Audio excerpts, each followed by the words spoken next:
as somebody who sort of transitioned from academia to agency, in general, I have a little bit of a luxury in that I'm employed as a veterinarian, and primary responsibilities are as a state scientist. So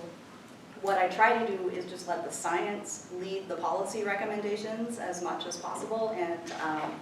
that can be very challenging when people are calling you and are angry and are yelling at you. You know, but and especially on controversial issues. And there are occasionally times where myself, Deana, disagrees with the decision that my department makes or puts out as a statement. And that does happen, and then you have to sort of decide where you can sit or live with those things. But my job is always, when I have these questions or these issues to arise, is to try not to say anything off the cuff and go back to the science and try to see how the science can drive that question.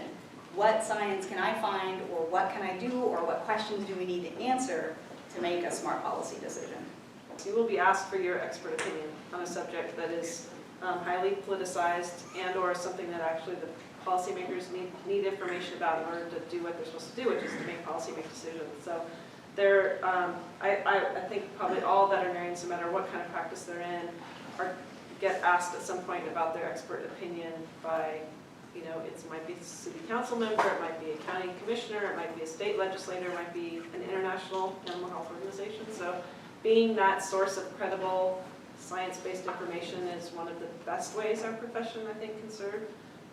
the political process. You're going to be a very highly trusted and valued member of the community, as we've been saying, and I think it does bode well for us to represent our profession as best we can, and that often involves going outside, as Deana is saying, your own personal perspective, and when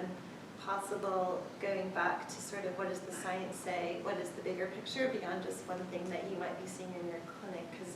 you do absolutely get ascribed all the sort of weight of being an expert. So that's something to I guess deal with carefully, and certainly that's something we try to teach while you're here, which may be the first thing you forget, but when we come at you with that whole population perspective, that's what we're saying is,